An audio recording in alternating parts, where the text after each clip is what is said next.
Hello, welcome back. After knowing the product strategy option, in this video we will discuss about the product life cycle. Products are born, they live, and they die. It may be helpful to think of a product life cycle that divided into 4 phases: introduction, growth, maturity, and decline. Product life cycle may be a matter of a few days like t-shirt for concert, a month like a seasonal fashion, a year like video games, or even a decade like Boeing 777. Introduction phase consists of research and development, then launching the product. This phase is characterized as slow sales, low competition, and the effort in marketing is to explain the product to the customer. In the growth phase, sales are increasingly at their fastest rate, and some competitors starting to appear in the market. The marketing purpose in this phase is to reach out more people with competitive pricing. When sales are near or at the highest, the rate of growth is slowing down. It means we are at the maturity phase. In this phase, competition becomes fierce and effort in marketing is focused on to show uniqueness of the product.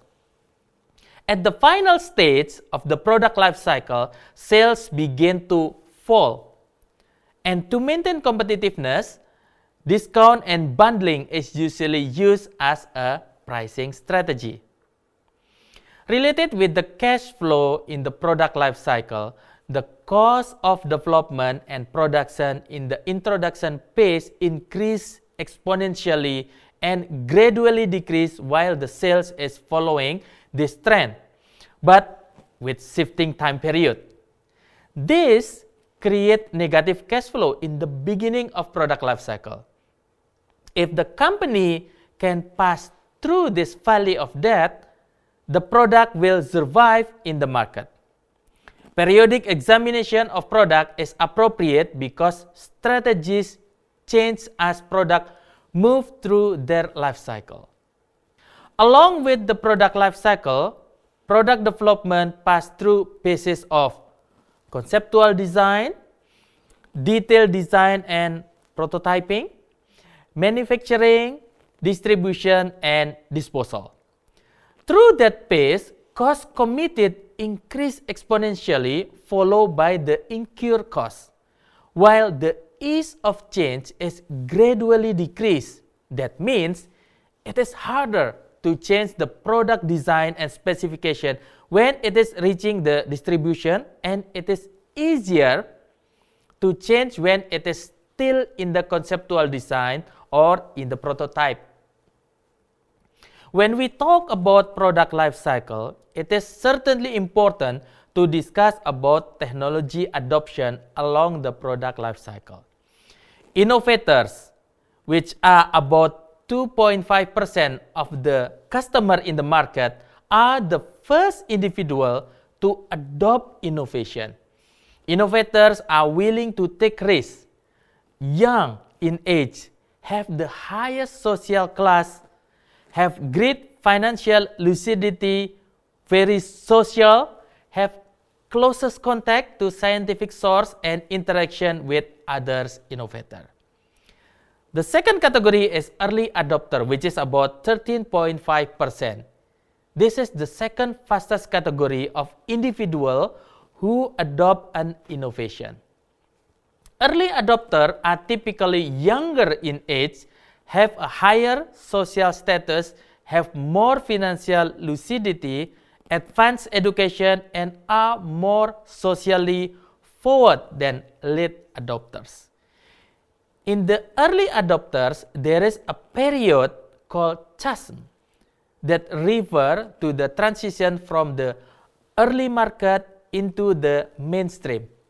Crossing the chasm means the opportunity for growth and market success. The third category is early majority, which is about 34%, which is individuals that adopt an innovation after varying degree of time.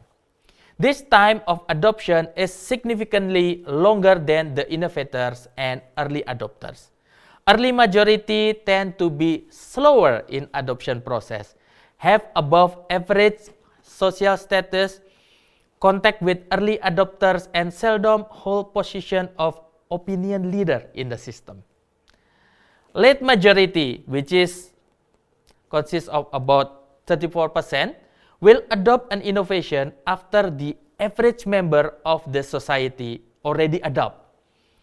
These individuals approach an innovation with high degree of skeptic, and after majority of society has adopted the innovation.